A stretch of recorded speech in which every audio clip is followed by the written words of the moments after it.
Hey folks, how y'all doing? Welcome back. Yeah, in the Land of Grills, doing another restoration today. A Dr. Pepper solid aluminum. This thing is pretty cool, folks. I'll tell you the whole story about this, but we've got some of our older grills here. We've got our Tonka fire bowls here. These go back to the 60s and 70s. That one's original. That one I did a restoration. That's the box that it came in. And I tell you what, and then we've got another Dr. Pepper. This is a Weber promotional grill. It is a K code. And I don't know if you can see that right there, which means it was made in 1988. But this one, as you can see, says Dr. Pepper on the handle, and it's never been used. And I even got the booklets with it. It's pretty cool. A lot of history going on here today. Well, this thing right here, made in Texas. I really don't know a whole lot of it. I've been Googling this, and I know that they made ones that said Pepsi on them too. But I'll tell you what, let's get into it. I'm going to show you how I restored it because I got this thing in pretty rough condition. But it is solid. There's no cracks in aluminum, and everything is good, and the restoration turned out nice. Let's take a closer look. All right, let's take a closer look at it. And you can see it even has the aluminum cast in for the lid. And I think that's pretty cool. And it comes off. And this thing actually, this isn't one of these cheap promotional grills. It was designed to carry around with the handles. And I believe it. And this thing was definitely used. You got a vent on the bottom on one side, vent on the bottom on the other side, and then a vent on the top. And then here's what's cool about it. Like I said, you've got the instructions on the inside of the lid. It says use only 68 briquettes, light charcoal, burn with lid up for 10 minutes. When charcoal has gray spots, add meat, close lid. I tell you what, you can't get more simplistic than that. The Dr. Pepper emblem on there. This is the original grill. This was in very sad shape, and I took the wire wheel to this and got it back. I tried to find one the same size. The charcoal grate from Smoky Joe is close, but it's about a ½ inch too small. On the inside, that's where a lot of the cleaning had to be done. But you can see it's ribbed down here, and and this is what, in my opinion, this is what turned me onto it, is that this was made in Texas, and the name of the company was called Balgar. It's in Carrollton, Texas, or was in Carrollton, Texas. From the best I can tell, they started business in '72 and then went out of business sometime in the early 2000s.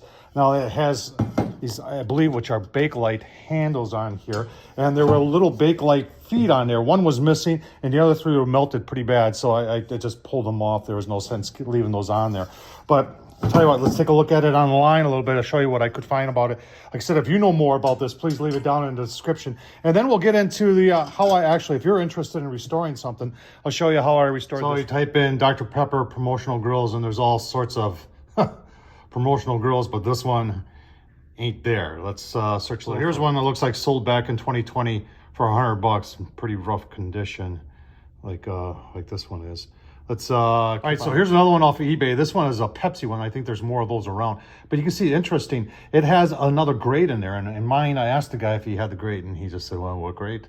And he didn't have no other grills. He was selling other stuff too. So I tell you what, that's interesting. So we are missing a part, it looks like, but you know, we're still going to do a restoration. If you want to see how I restored it, keep on watching. We'll show you. All right, we're going to start to clean up. I already did hot soap and water and a scouring pad. And this was all black on there. A lot of it from probably a long time ago was dried out. But we still got some caked on stuff that we're gonna have to work on. The lid turned out actually pretty good because that was all black too. And that came off really kind of easy. And then I'll show you what we're gonna do to try and clean up this aluminum on here. And on the drill press here, we got one of these brushes, nylon brushes on there. Don't want to use wire on here, but these nylon brushes work very, very well. And we're going to use that and give you a look-see as we do that. All right, next I'm going to try and get some of the additional grease from the inside out of there. Now you got to be careful when you're using a degreaser. Folks, make sure you use one that's made for aluminum. You got to watch like the easy offs. Some of the easy offs says do not use on aluminum. That's because it's got lye in it, and lye is like an acid, and it will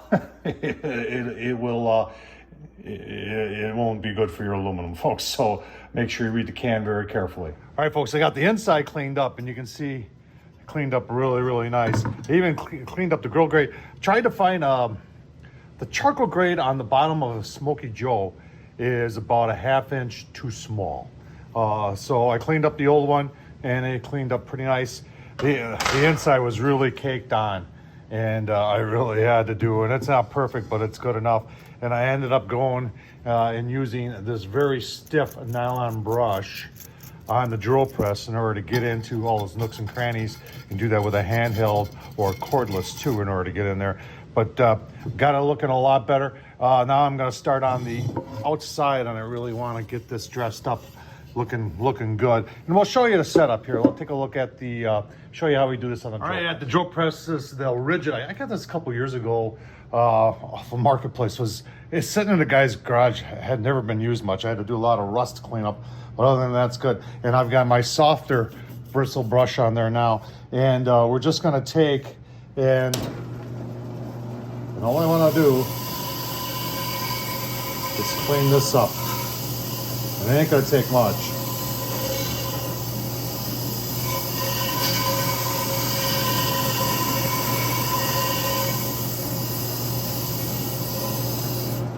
Yeah, just like that.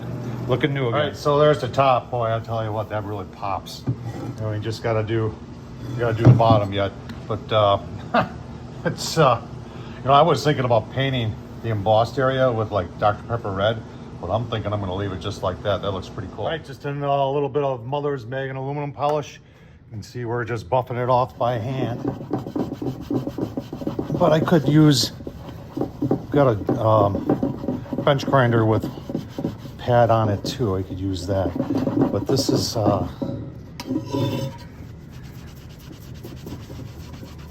working too. Give you a look, see at the final product. All right, yeah, it looks good enough that, oh, hey, look at that. Made it into the Weber collection there.